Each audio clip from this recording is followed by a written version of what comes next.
27º domingo del tiempo ordinario. Lectura del Santo Evangelio según San Lucas.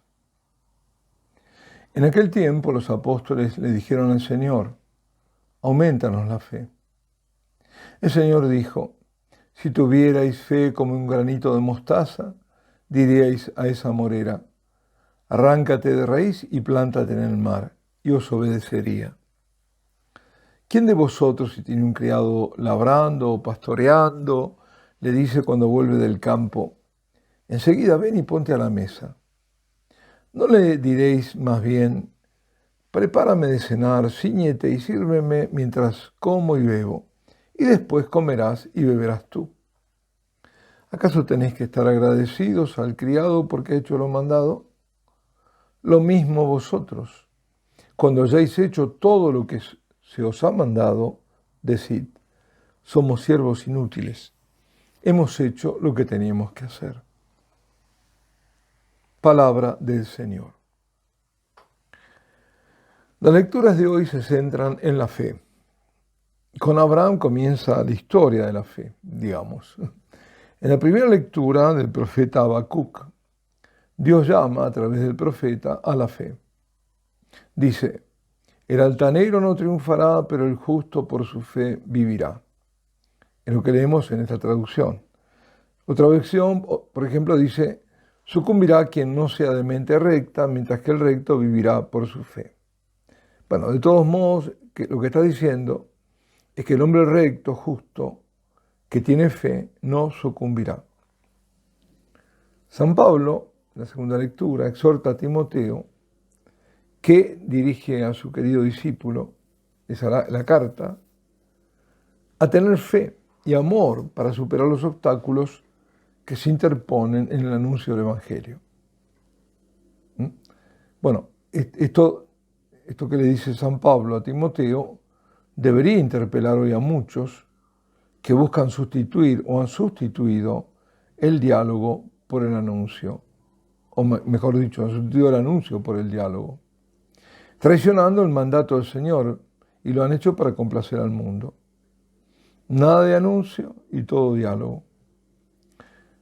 El apóstol le dice a Timoteo: ten por modelo las palabras sanas que has oído de mí en la fe y el amor, que tienen su fundamento en Cristo Jesús. Si le pide que lo imite en la fe y el amor por el Señor. En el Evangelio de San Lucas, los apóstoles piden al Señor tener más fe, aumentar su fe.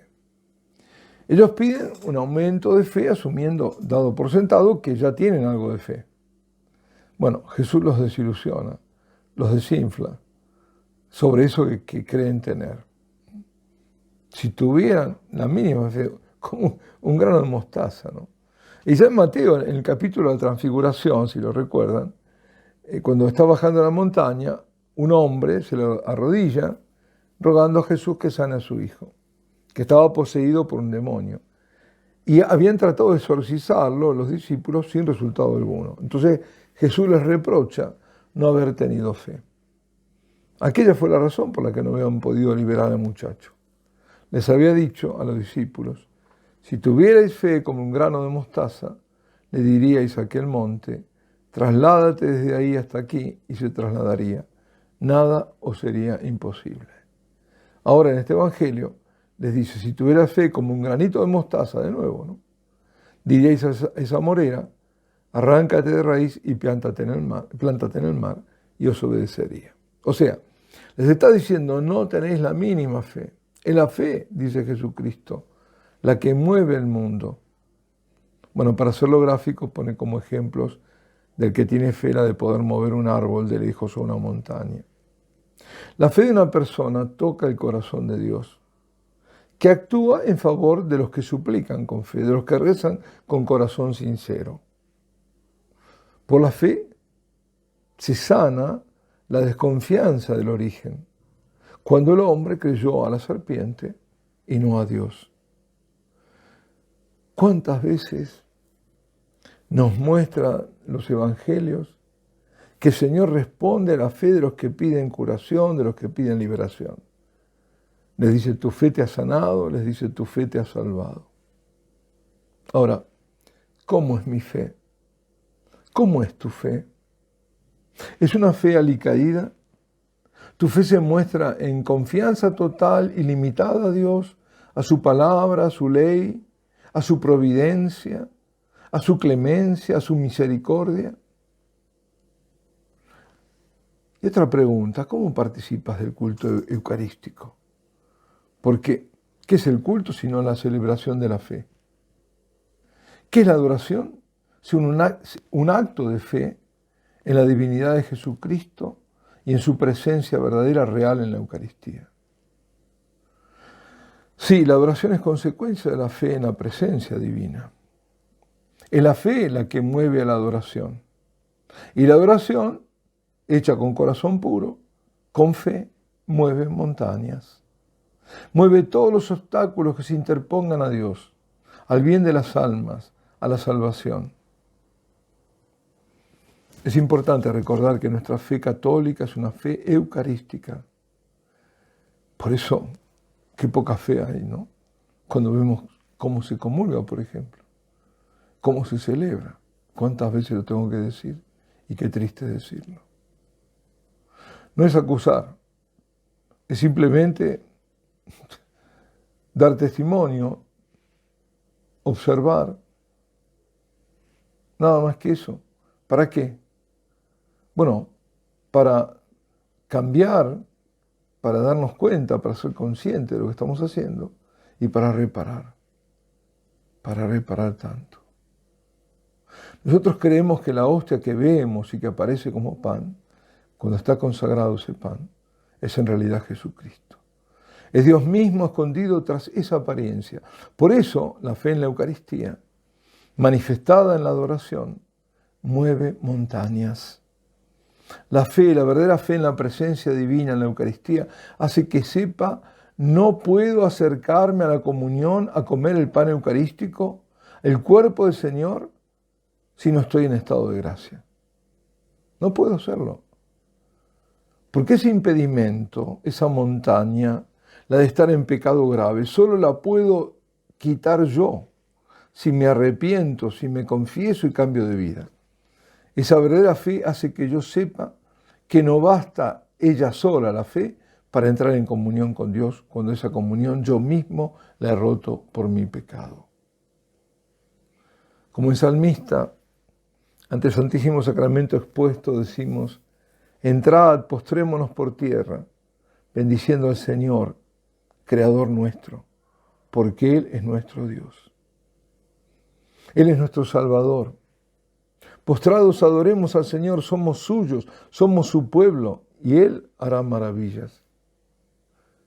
Bueno, luego en este Evangelio Jesús cambia de tema. Les dice, cuando hayáis hecho todo lo que se os ha mandado, decid, somos siervos inútiles, hemos hecho lo que teníamos que hacer.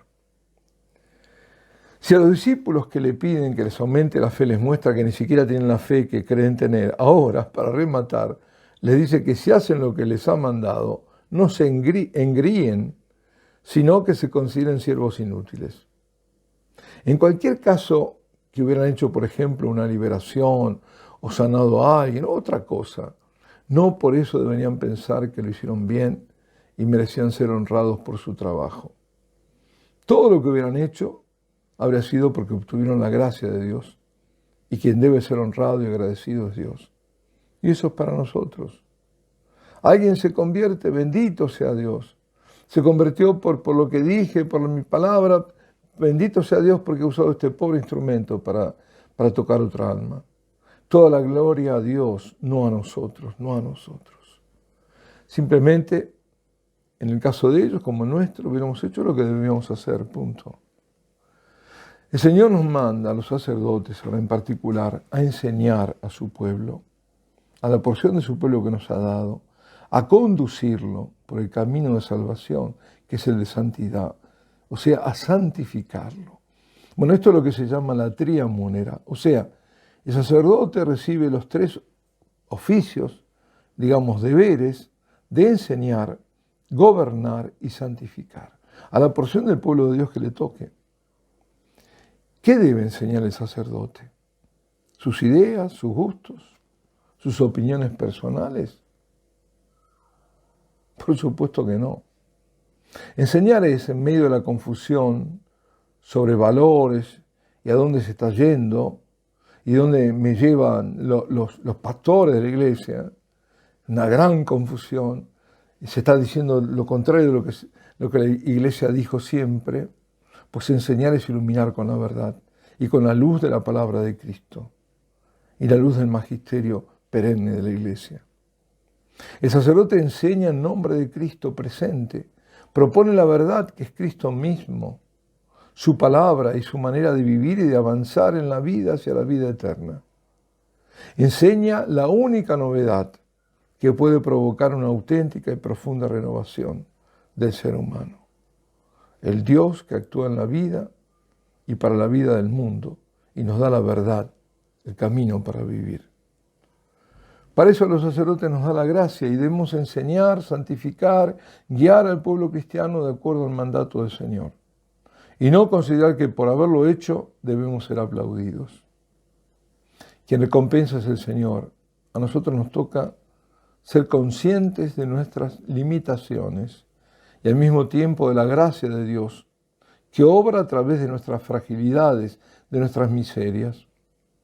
Saberse siervo inútil es motivo de bienaventuranza, porque es el pobre de espíritu el que sabe que todo depende de Dios. De mí todo lo temo, de Dios todo lo espero. Sí, Señor, todo lo temo de mis flaquezas, de mis debilidades, y todo lo espero de tu bondad, de tu misericordia. Eso es lo que resumen las devociones al Sagrado Corazón y a Jesús de la Divina Misericordia. Sagrado Corazón de Jesús, en vos confío. Que es lo mismo decir Jesús, en vos confío.